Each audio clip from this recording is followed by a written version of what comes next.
How China's yuan stands to gain with US Fed's monetary tightening coming to an end. Hints by the US Federal Reserve that it may ease up after a year's worth of interest rate increases could help reassure Beijing that support for the yuan is on the way amid rising concerns about a global financial crisis, according to analysts. Subscribe our YouTube channel and click our bell icon for new videos.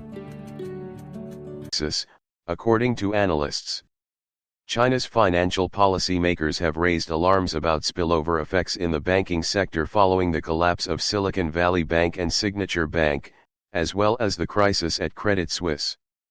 In a widely expected move, the Fed raised interest rates by 25 basis points on Wednesday, but it also recast its outlook to a more cautious stance as a result of concerns over the health of the U.S. banking sector.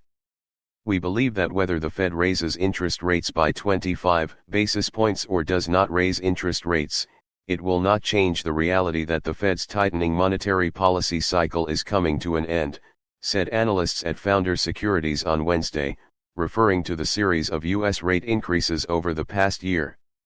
The U.S. move set the Fed's benchmark overnight interest rate in the range of 4.75 to 5%, pushing borrowing costs to their highest point since 2007, as inflation remains elevated.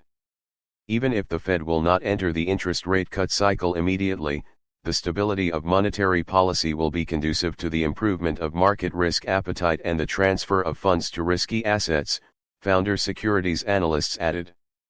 The yield of U.S. bonds will fall, the U.S. dollar index will continue to fall, the yuan's exchange rate against the U.S. dollar will appreciate relatively. On Thursday afternoon, the onshore yuan rate reached its strongest point in more than a month, at 6.8169 against the U.S. dollar, following the U.S. central bank's rate move. A shrinking yuan to dollar rate signifies a strengthening yuan, with fewer yuan required to buy $1. The yuan has been under pressure since the U.S. Fed began lifting borrowing rates last March, a decision that has resulted in record capital outflows from China. The world's second-largest economy logged a record net portfolio outflow of $80 billion in 2022, according to a report in February by the Institute of International Finance, a US-based trade group for the global financial services industry. The outflows were predominantly in bonds, suggesting that the rate increases by the U.S. Fed were the main trigger, the report said. China's central bank, the People's Bank of China, PBOC, surprised markets on Friday by cutting its reserve requirement ratio, the amount that banks set aside for deposits, by 25 basis points in a move expected to inject 500 billion yuan, $72.6 billion worth of liquidity into the interbank system. A year's worth of rapid interest rate hikes in the U.S. has made Beijing increasingly wary about the knock-on effects, particularly the triggering of more risk events in emerging markets. Louise Liu, lead economist at Oxford Economics, said China's banking sector is relatively insulated from developed countries, partly because of capital controls but also due to the availability of liquid assets in the state-dominated commercial banking system. But aggregate banking sector data potentially masks tighter liquidity constraints at smaller banks, explaining why the PBOC may have opted for a reserve requirement ratio cut more recently that would have effectively eased the funding costs for the segment of the banking system, Liu said on Thursday. China has already made containing financial risks a priority, and a regulatory shake-up announced at the close of this month's annual parliamentary meetings included the setting up of a new watchdog. The enlarged super-regulator will take over the role of the existing banking and insurance watchdog, as well as some functions of the PBOC.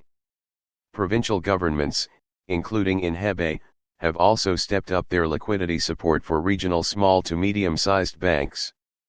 Hebei authorities said the province had allocated a government bond quota of 1.5 billion yuan to help resolve risks at these banks, in its budget report released in January.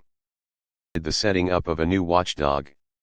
The enlarged super-regulator will take over the role of the existing banking and insurance watchdog, as well as some functions of the PBOC.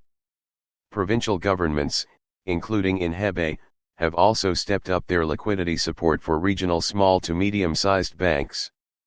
Hebei authorities said the province had allocated a government bond quota of 1.5 billion yuan to help resolve risks at these banks, in its budget report released in January.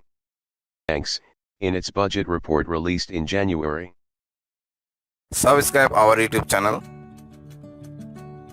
and click our bell icon for new videos.